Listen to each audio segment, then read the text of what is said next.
Let me again thank the Foresight Group and their partners for the kind invitation to be here. And I must say that it's an absolute pleasure to be here with you. First, because I am very interested and very invested in technology and the future of technology and what that holds for our country. And also because I know that the potential that we have is so incredible that with the right policies, with the right approach, we can actually become the world leader in digital technology and all its various ramifications. So every gathering such as this is important because, as I'm sure for me and as I'm sure for you, this is a listening, learning, and thinking event. Introspection, thinking, is what's going to get us as far as we want to go. And we are at a pivotal season in human history. And every pivotal season in human history, people don't even notice. They don't think that it's that important. But we are welcoming the third iteration of the web, the so-called Web 3.0 or Web 3. Already the changes that are and will be taking place are quite simply mind-boggling. Within 3 decades, we've seen some of the most astonishing transformations in the way that we work, in the way that we live, in the way that we learn, and in the way that we do business. Beginning with Web 1.0 or Web 1 between 1989 and 2005. Web 1 was a wonder all by itself. Although it didn't have the capacity to sift through internet pages, and most information that was on Web 1 was from directories, from various, hard copy directories. So as a law professor in that Web 1 era, I couldn't use the web for any useful research. I had to go twice a year to the Institute of Advanced Legal Studies in London to do the extra research I needed. And I came back from every trip with trunk loads of photocopies from my research. So I had to physically go to the libraries, make the photocopies. I mean, of course, there were libraries here, but the library of the Institute in London is probably one of the best in the world for common law research. And so I go there twice a year, bring back bales of photocopies at great cost, as you can imagine. And my wife always teased me that people go abroad and bring back nice things for themselves and for their wife. She would hint me, and I come back with loads of photocopies and all that. But between 2005 and today, the Web 2 era, we have witnessed the coming into its own of the so-called social web, the revolution of the interactive internet, advanced web technologies which enable the building of platforms like YouTube, Wikipedia, and then social networks such as Facebook, Twitter, Instagram, Yelp, MySpace, etc. And also the distribution and sharing of data across various platforms and a plethora of user-generated content. So the Web 2 this is where we are. But one thing that we must note about the Web 2 era is, for someone like me, again, as a professor, I can now do research online. I can sift through internet pages, which we couldn't do in Web 1, ask questions. I can actually interrogate specialized websites and visit libraries and data centers online. So I don't have to go abroad and go and bring my data and all of that. I can actually do all of my research just using my iPad. I have access to an incredible amount of information, something that was impossible then. So where my productivity as a law professor was probably 10% or 20%, now it's 1,000 times much more than my productivity then. But of much greater moment is that This Web 2 also has seen the explosion of e-commerce, e-banking, and then the grand age of social networks and all the implications of the social networks. And now we are in the early days of Web 3. The defining components of Web 3 is what we're going to be talking about today. Blockchain technology, smart contracts, decentralized finance, tokens, both fungible and non-fungible, the NFTs, and the whole range of the token economy. Unlike Web 2, where data is mostly centrally stored, the big advantage of Web 3 is that data will be interconnected in a decentralized way and will also be machine readable. Now that's big because decentralized, I'll come to the question of is machine readability. But decentralized protocols, as you know, is at the heart of blockchain, cryptocurrency, technology, and the whole range of DeFis. So these systems will be effectively integrated and they will be interoperable and automated through smart contracts. That data will be machine readable is very significant. That's a big deal, which is why Web3 is sometimes described as the semantic web. This means that users and machines using AI and machine learning will be able to creatively interact with data. Before this era, what we were talking about was human beings interacting with data. But now machines with their own intelligence will be able to interact with data, use data, compute, and various things by, literally on their own steam. And all these developments mean a whole lot. First is what people described as the sovereignty of the user, the increasing sovereignty of the user. The user will have more control over personal data. DeFis will mean cheaper and faster financial transactions, as all the middlemen, middle institutions will be retired. And of course, that's happening now already. We see that with DeFis, middlemen, middle institutions in financial transactions are practically eliminated. So this means more room for fintechs, and not just for banking services, but also insurance and consumer finance. Even central banks all over the world have to rethink their roles. And we've been saying this to our central bank in various ways, that, hey, look, you've got to start rethinking the role of the central bank. Blockchain will challenge the centralization of monetary authority with all its imperfections. There is no question in my mind at all that the sovereignty of central banks, the way that central banks operate, centralized monetary authority, its days are clearly numbered. It's either the central banking systems all over the world would adopt blockchain technology, or they'll be taken over by blockchain technology. We are certainly, in my own view, in the last days of central banking, the central banking system as we know it, which means the space is open for all sorts of innovation in the central banking space. From a policy perspective here in Nigeria, we need to again expand the range of banking licenses that are available to enable more players in that whole financial mediation value chain. We must also set clear rules to enable crypto markets and trading in other digital assets. So for policy, it's evident that you can't use the same old banking licenses that we used to have. And I'm sure many would have noticed that in the past, there was only one type of banking license. This was a banking license that cost 25 billion. So if you wanted to establish a bank, you need to have 25 billion naira.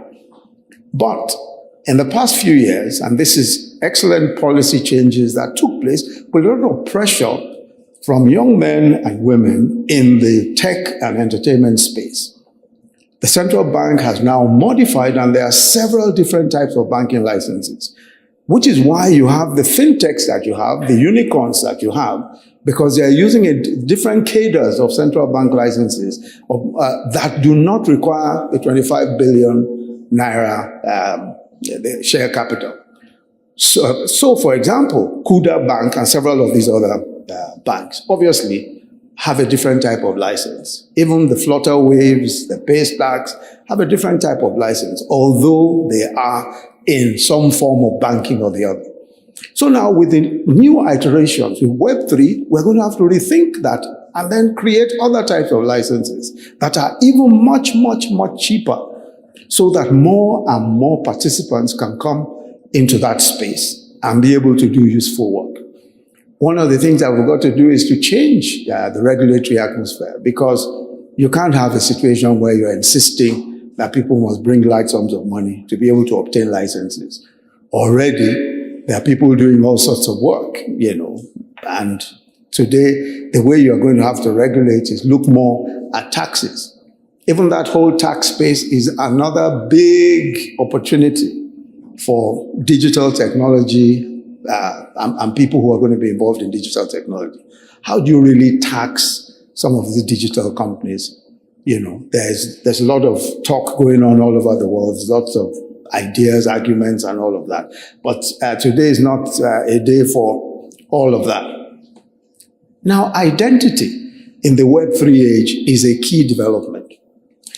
It means that the user owning his own or her own identity and personal data. That's what it means. That in this Web3 age, identity is critical. So the user is the owner of his own personal data, unlike what we saw all along up until now, where the digital platforms that you use own the data. So all these digital platforms, obviously, Facebook and all of these people own our data, and they market our data as they wish. But Web3 is going to give us more autonomy, the notion of self-sovereign identity, which is how it's described by some of the people who comment in this area. So we ourselves begin to control our own data. With Web3, each person online will have a unique identifier stored on a blockchain. You can then choose which applications to interact with by using a digital wallet. And this wallet becomes your identity. And of course, you can have multiple wallets, all on the same blockchain systems. The wallet then enables you to use various decentralized applications on the internet. And this is going to further disrupt financial and commercial transactions as we know it. So banks and other platforms that you are doing business with can read details of your accounts or see the digital assets that you own. So if you connect a wallet at a particular bank, it can, on the basis of your assets that it can see, do a wide range of credit and other banking business as you request. So since banks can see my assets that are held in blockchain, I don't need to open accounts in different banks from which I require credit. So, because I have all my information on blockchain, I have my wallet which identifies me. 3, 4, 5 banks. Instead of opening accounts in 3, 4, 5 banks if I'm looking for credit, everybody has access to the information and they can make their credit decisions based on just, the fact that I've connected using my unique identifier. So things are changing very, very rapidly. It's certainly not going to be business as usual. Asset transfers will be simplified. Credit judgments and even debt restructuring can be done seamlessly. I owe Bank A something, Bank B knows that I owe Bank A, but they want my business. But everybody can see the information at the same time. And we can do all sorts of restructuring, we can do all sorts of arrangements because it's easier for everyone to do business. I don't have to go to each bank opening, so long as I can connect with you. We can all do business. So here we find yet another major opening for new and more efficient digital financial systems and products. I think Web3 will also mean that digitization of government services will come with far more options than ever before. Government agencies can then be smarter, faster, and more efficient in delivering their services. One big area of business is the digitization of government processes and services. That's a big area. And this is a sleeping commercial giant. Of course, you hear a lot of talk about, yes, this is online, this ministry is online, that agency is online. But we're far from achieving actual digitization of government services because What that means is that we should be able to interact with all government websites and government services and processes using our mobile phones. It should be as straightforward, as simple, and as intuitive as that. There should be no obstacles between us and the services. So passports, applications for passports, for driver's licenses, all of those kinds of things. There must be an efficient, digitized way of doing it. Now, that is a whole new area of business. And I think that it's an area of business that some have already, of course, tapped into. Mr. Tubi was talking about the JEEP, which is the BOI's platform for, and I think they now have a platform called the Growth Platform, which is the platform used for trader money and market money and all of that. And Yemi is here, who was involved in this, I think your company built the platforms. A local company many years ago. Yemi is now looking more, is a much more prosperous fellow, as you can see. But many years ago, his company built the platforms for trader money and market money. Now that is one aspect, just one aspect of government services. Local companies can do, there's just so much room to do so much work. And so this microcredit for informal traders, which is the trader money, market money thing. Of course, his company was able to build that platform at the time. But then there are so many other platforms that must be built. So many other services that must be completely digitized. So the whole range of government services will provide excellent opportunities for innovation. 3D, as I'm sure everyone here will agree, is a big part of Web3. It is the fiber, if you like, of metaverse. In a few short years, metaverse would enable me to sit and study virtually in the library of the Institute of Advanced Legal Studies in London, where I used to go and bring all these photocopies for research back home. So it will be possible for me to virtually, sit toward the library, see for myself, be immersed, as it were, in that whole library experience if I wish to. So there are things that will happen that are just going to be completely astonishing in the way that they're going to transform the way we research, for those of us who are interested in research, the way we do commerce, the way we do practically everything, and the way we work. It's impossible today to imagine what Web3 will mean for education, for agriculture, for medicine, for industry. Just take education, for instance. There's a lot of talk now about, look, how are we going to improve science and technology? As a government, we're thinking in terms of STEAM, science, technology, engineering, and maths, which are very, very important building blocks for the digital economy and for the future of our country. But then laboratories are in short supply. A lot of equipment and all of that is in short supply. But think what metaverse will do. Think of what virtual reality can do, for laboratories, for training medical personnel, for training scientists and all of that. You will not need to have the actual physical laboratories. So there's so much that can be done now. There's so much that will be done virtually. So much that can be, so education, even tertiary education, is not going to be the same. It's very, very unlikely that for a country this size, 200 million people, with a sheer number of people going to universities every year, that we're going to be building brick and mortar universities in the next 10, 20 years. Impossible.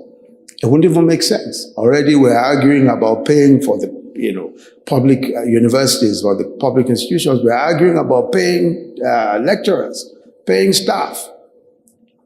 Online universities, the new the virtual universities of various kinds, and the depth that metaverse will give it is the new direction for education, for tertiary education. And whether we like it or not, or whether, traditional people like you and I, like me, for instance, not you, like it, that's the direction it's going to go.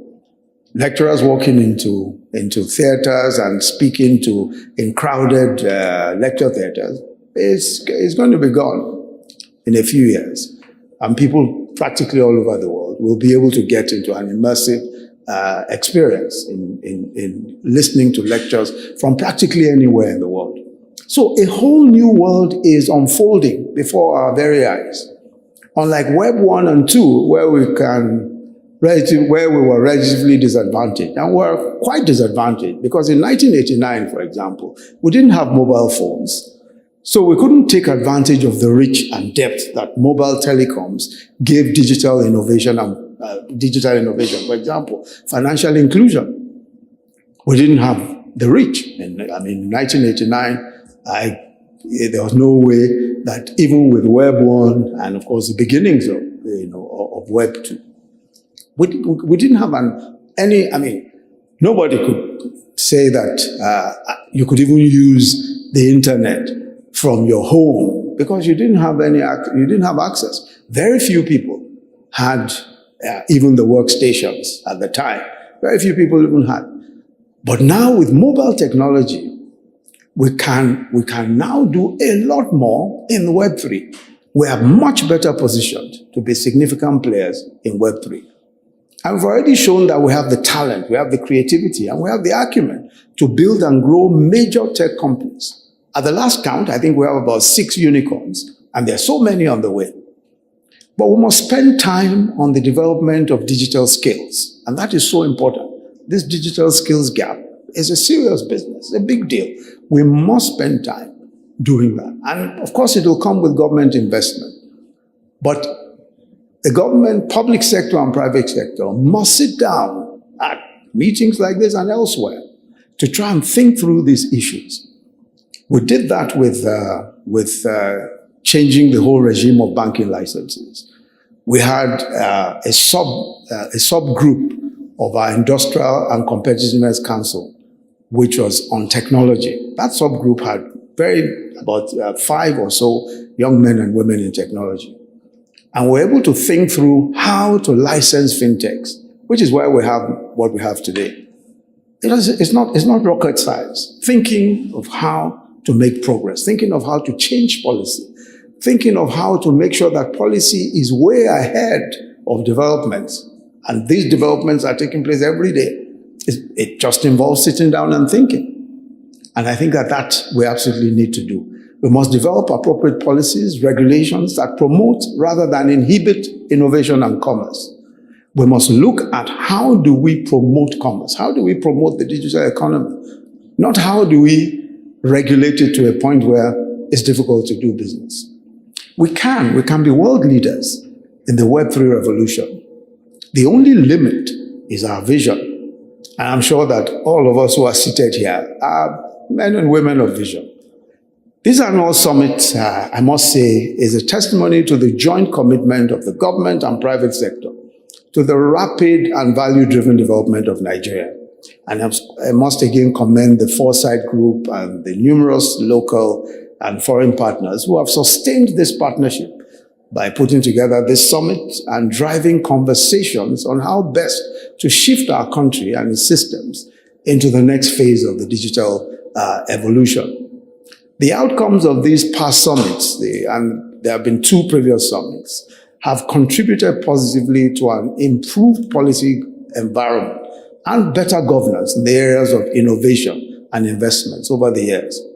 Amongst other things, the summit has over the years helped to foster better understanding between the public and private sector on the realities and opportunities in Nigeria and the realities and opportunities for the future.